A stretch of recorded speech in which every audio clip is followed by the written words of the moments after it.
The Clippers reached an agreement yesterday with Ty Lue to be their next head coach after parting ways with Doc Rivers. And on the same day that agreement was reached, reports also came out detailing how several Clippers, including Lou Williams, Patrick Beverley, Montrezl Harrell, were, quote, bristled when Kawhi was given games to take off and would regularly be late for team flights under the watch of Doc Rivers. So, Shannon, what is your reaction to all of this Clippers news? I'm not surprised. Skip, remember I had, before this report even came out, I told you what caused the conflict in that locker room. I said, you have to understand, Skip, Trez, Lou Williams, and Patrick Beverley had established the culture. They play hard on a nightly basis. They practice hard. Because remember, Skip, they took 2 games off a healthy Golden State with KD. And KD was cooking. Because remember, one game, Skip, he dropped 50 on them. And they had them at one game, the Golden State had them down by like 18. And they came all the way back and won it. So the culture had been established. This is how we do. We play hard, we practice hard, we give it our all. What Kawhi Leonard failed to understand or realize is that what you did in Toronto, what you did in San Antonio, doesn't mean a hill of beans. Because you got to prove, Skip, you got to do that there. You have to come in and ingratiate yourself there. That was unimportant to him. I said, you think load management, the guy's looking at you like, wait a minute, bro. Doc, what are you doing? You allowed him to do that? Doc, what about these practices? And he late for me so now we got to step. So Kawhi's time is more important than my time. Skip, you know that's one thing that I despise, is that you telling me your time is more important than mine?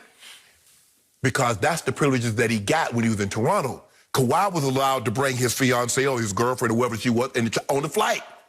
People looking at him side-eye did because he got privileges nobody else got. And then he comes here, he brings that same attitude. And I told you, without even hearing this report, Skip, let me tell you something about Shannon Sharpe.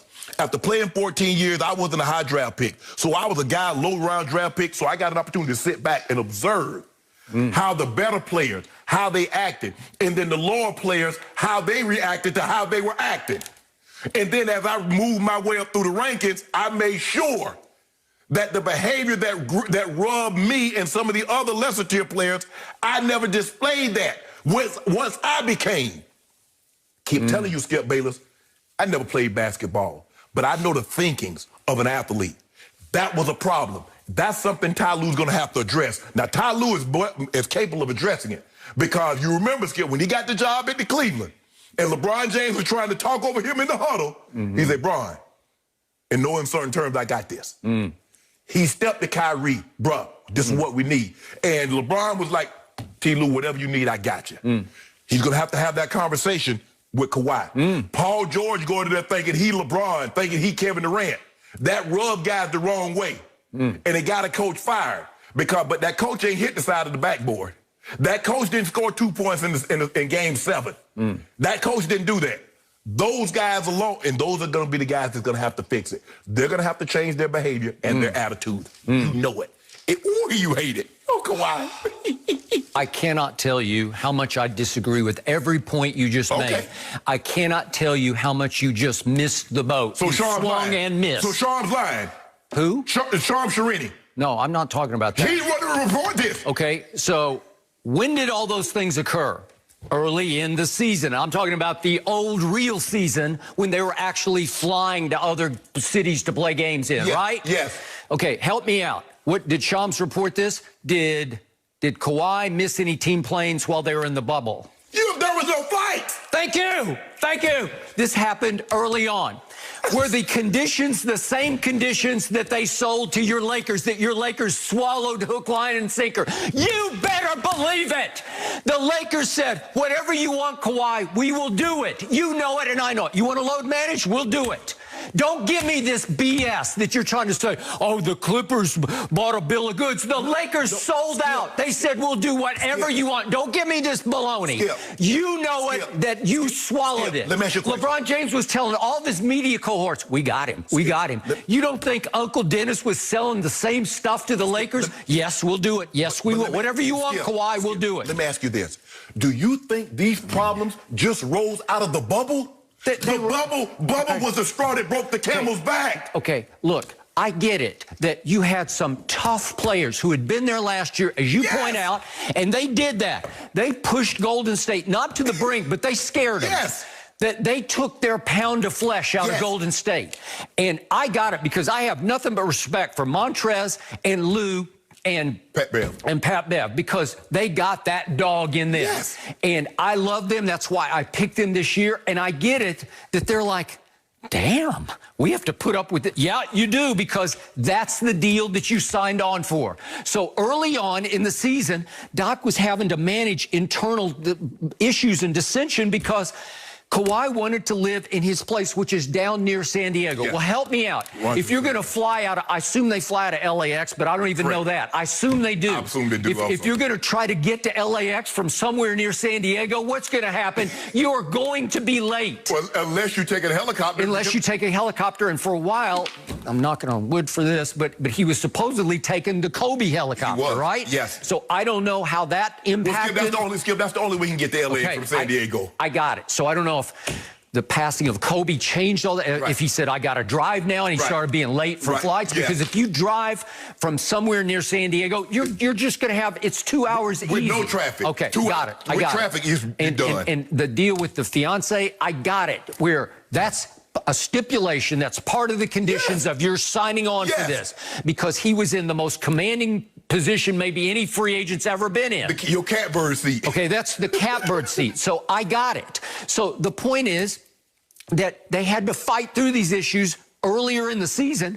But what did Doc always say? The last 2 weeks before the pandemic hit, we were starting to take off. Right. So I'm going to assume Doc thought he had fixed those issues. Then they go to the bubble. And what did our man Jared Dudley, my friend Jared Dudley, say the other day on a podcast? He said, those boys didn't want to be in that bubble. Well, I told you from the start. They didn't. Lou Will almost didn't go for lots of reasons, but it can be COVID, it can be Black Lives Matter. And then Montrez was in, and then he was out. And a bunch of the players just at Landry Shamet had issues going, staying. And after a while, you're not unified anymore. And if you did have any lingering bitterness toward Kawhi, and especially Paul George, who talks way bigger than he plays. True. Okay? Well, then I get it. But the point is that yesterday, they finally did what I kept pounding the table over here to do. They retained and elevated Ty Lue into that job. I believe that Ty Lue, I'm not going to say he can flat out fix this problem, but I believe he can smooth it over because that's what he does best. Skip, the thing is that he can do is that he was there and he knows the issues. An outside coach wouldn't have been privy to the issues that were going on inside. Ty Lue got an opportunity to see firsthand. He saw it firsthand, but he couldn't deal with it firsthand because he wasn't the head coach. So he had to sit and bite his lip and watch his man Doc Rivers try to smooth this over. The difference between the Clippers and LeBron, the Lakers signing off says, okay, Kawhi, you want to load manage, you want to do this, is that LeBron James is the head of that locker room. The difference is now you go to the Clippers and you got Trez, you got Lue, you got Pat Bev. All these guys, Skip, have had to work their way like dogs to get to where they are. They did. And so they look at it, what? You taking off?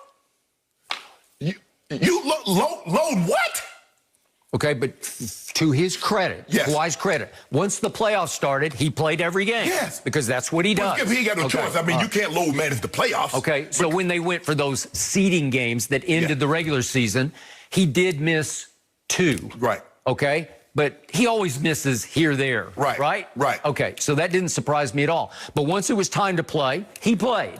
Okay, so in the end, the narrative is going to get even better between Lakers and Clippers next year because I'm going to remind everybody, you realize who they offered the job to, the Lakers job to. Ty Lue. Yeah, to Ty Lue before Vogel took it. Before they said, well, take our second choice. I don't even know, maybe he's a third or fourth choice. Probably about fifth. He might have been fifth choice, and now he's a champion. He's a champion. Right? And he's on every show I turn on. He's just doing a media tour. Because the thing was, Ty Lue wanted more years. They say, these are the years, this is the money, take it or leave it. Ty Lue say, I'm going to leave it. Okay. And is it possible that He knows LeBron the way no coach knows LeBron. LeBron can be difficult because he's got some diva going on in him, and he'll be moody from day to day, and sometimes he doesn't feel like doing this or that, and they finally decided we don't want to shoot around anymore. Right. Remember, he and yes. AD. Right. Let's not shoot around. And I think Ty Lue said, I've been there and done that. I don't want to do this. So now he's got a chance to start over with the team he can put his imprint on. And I believe he is the right man for the job, and that takes nothing away from Doc. I still love Doc Rivers.